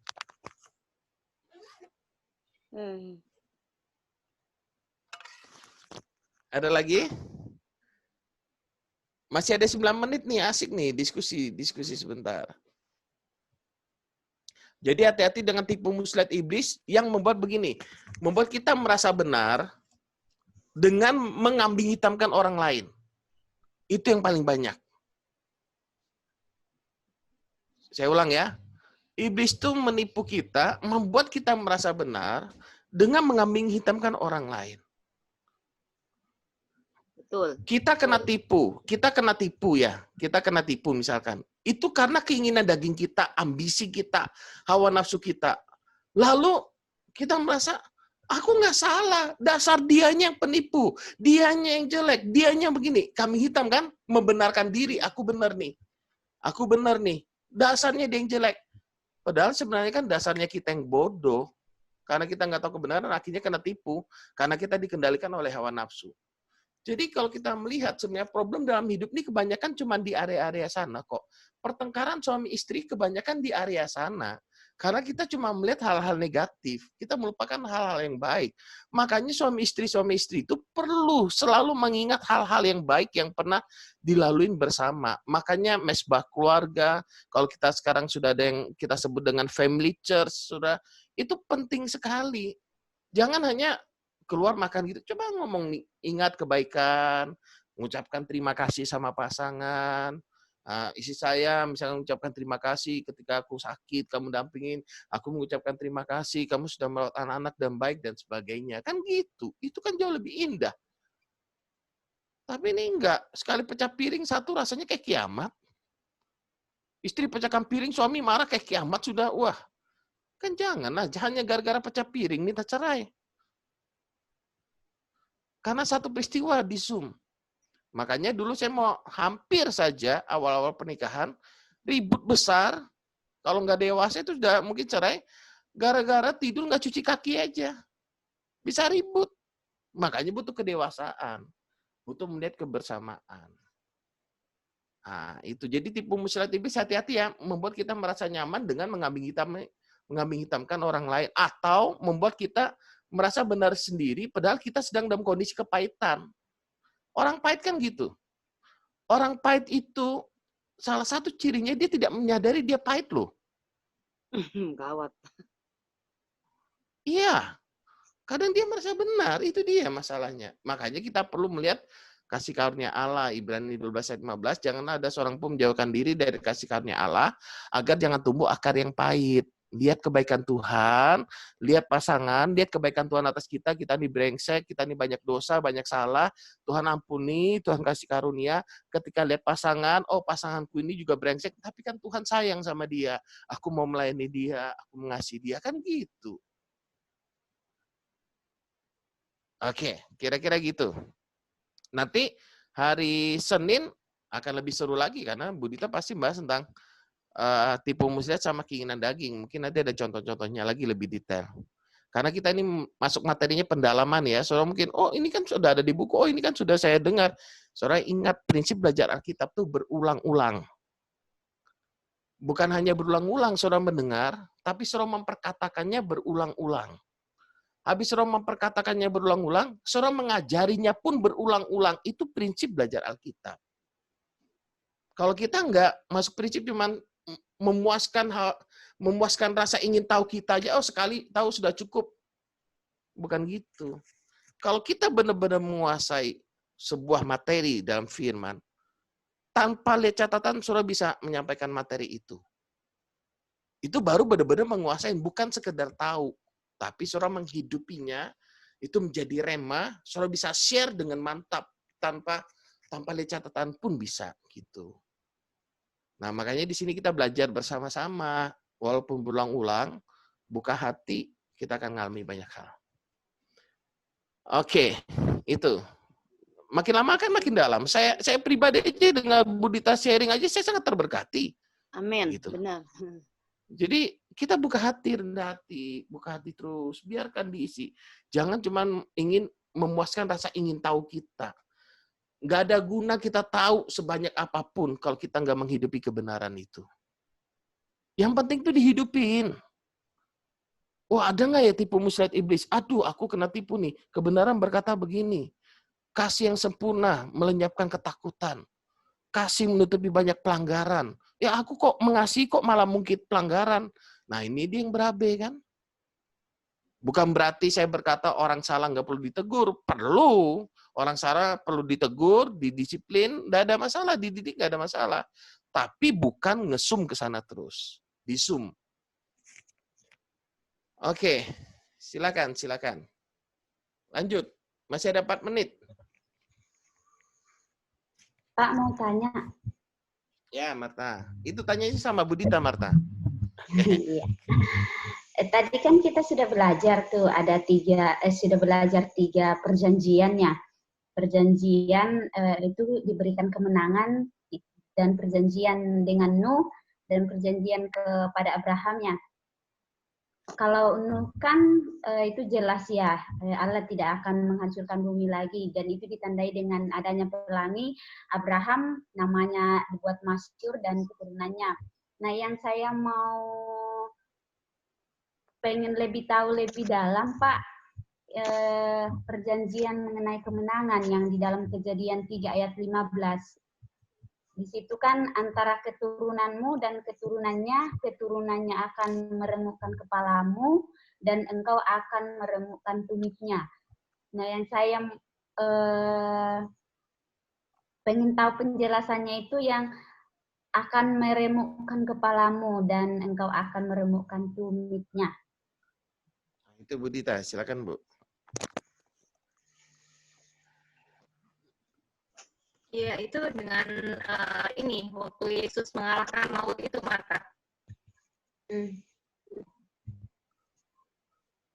Ya, jadi itu pada saat peristiwa yang Yesus mati di atas kayu salib, pada saat itu kan Yesus ke alam maut ya. Alam maut itu dikalahkan melalui kematiannya Yesus gitu. Jadi itulah yang dimaksud dengan keturunannya Hawa itu adalah Yesus maksudnya, gitu yang akan meremukkan kepala dari si ular itu. Keturunannya Hawa itu kan dari Yesus ya, jadi dari keturunannya manusia lah, gitu dalam tanda kutip. Kan Yesus datang ke dunia mengambil rupa seorang hamba menjadi sama dengan manusia. Ya, jadi keturunannya Hawa itu adalah Yesus yang meremukkan kuasa dari si jahat itu. Sudah jelas, Marta? Jadi kemenangan yang karena intinya di situ kan dijanjikan kemenangannya. Jadi kemenangan yang diperoleh itu dengan melalui kematiannya itu ya. Kelihatannya di mic-nya Budita ada gangguan ini. Iya, mantul. Oke, saya persingkat saja karena waktu kita kurang 1 menit. Jadi keturunanmu itu bukan keturunanmu, Marta. Hanya 1 orang keturunanmu itu dalam bahasa aslinya. Dalam bahasa Ibrani-nya itu hanya 1 orang. Jadi dari keturunan wanita itu 1 orang akan meremukkan iblis itu. Nah, kita dalam perjanjian baru sudah tahu itu adalah Yesus. Dan 1 Korintus 15 ayat 57, Yesus yang sudah menang memberikan kemenangan itu kepada kita. Oke, makanya kita hidup dalam kemenangan Kristus. Bukan kita yang mengalahkan iblis, Yesus yang sudah mengalahkan iblis dan berikan kemenangan kepada kita. Tadi gimana pertanyaannya?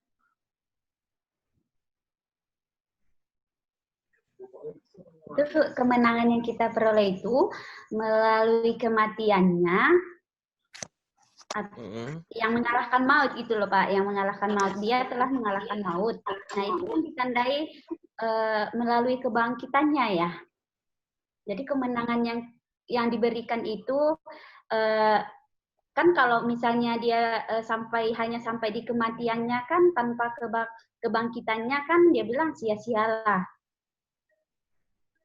Ya, berarti silakan, kemenangan Budita. yang dia berikan itu melalui kebangkitannya ya Pak.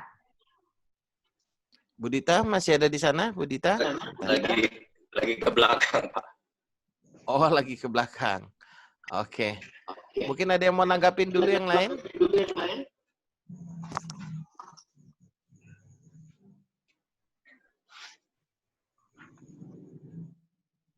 Oke, Marta, kamu buka Kolose 2:15.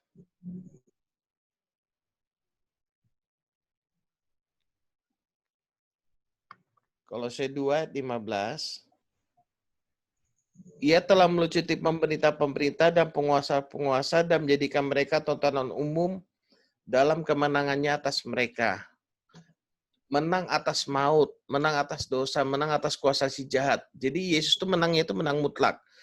Kemudian 1 Korintus 15 ayat 27, Marta. Buka Alkitabmu, Marta. 1 Korintus 15 ayat yang ke-27. Marta, dengar suara saya? Dengar Pak, dengar. Oke. Oh, videonya kamu matiin ya? Kok enggak gerak ya? Enggak. Bisa. Oh iya ya. Oh, ini. Oke. 1 Korintus 15 ayat 27. Sebab segala sesuatu telah ditaklukkannya di bawah kakinya. Tetapi kalau dikatakan bahwa segala sesuatu telah ditaklukkan, maka teranglah bahwa ia sendiri yang telah menaklukkan segala sesuatu di bawah kaki Kristus itu tidak termasuk di dalamnya. Jadi Yesus menaklukkannya ya. Oke, baru 1 Korintus 15 ayat 57. Coba lihat ayat 57. Tetapi syukur kepada Allah yang telah memberikan kepada kita kemenangan oleh Yesus Kristus Tuhan kita. Jadi Yesus sudah mengalahkan maut, Marta, dengan kebangkitannya. Dia tanggung dosa kita, mati dikuburkan, pada hari ketiga yang dia bangkit. Maut telah dikalahkan. Habis itu dia naik ke surga, kan sudah selesai. Jadi ingat, jangan sampai mengartikan yang proto-evangelium itu Kejadian 3:15 itu sebagai kita yang mengalahkan setan. Yesuslah itu yang dimaksudkan Kejadian 3:15 itu. Jadi keturunanmu akan menemukan kepala ular itu bukan keturunan-keturunanmu. Kalau keturunan-keturunanmu, kita masih bisa termasuk dalamnya. Tapi kalau keturunanmu yang menemukan kepala ular itu tunggal, berarti hanya Yesus yang mengalahkan setan. Nah, kenapa kita bisa ngusir setan? Karena Yesus telah memberikan kemenangan itu atas kita. Jadi bukan kita yang mengalahkan setan, Yesus yang sudah mengalahkan setan, mengalahkan maut, Yesus memberikan kemenangan atas kita, kita datang dengan otoritas dalam nama Yesus. Nah, maksudnya ya, misalkan kamu di kantor, ada big bossmu kasih surat kuasa kepada supir, untuk ngapain? Untuk ngantar uang misalkan ke kamu atau apa, atau nagih uang, ngambil uang dari kamu misalkan. Nah, supir ini pergi dengan otoritas dari bosmu. Bukan karena supirnya ini yang punya hak. Karena otoritas dari bosnya, dia pergi ke kamu untuk ngambil uang karena bosmu yang suruh. Karena kamu tuh bendaharanya misalkan. Marta? Ah, gitu. Bicara kemenangan itu seperti itu. Yesuslah yang pemenangnya. Kita disebut lebih daripada orang menang karena kita menerima kemenangan tanpa bertanding. Kita cuma menerima saja di dalam Kristus. Oke.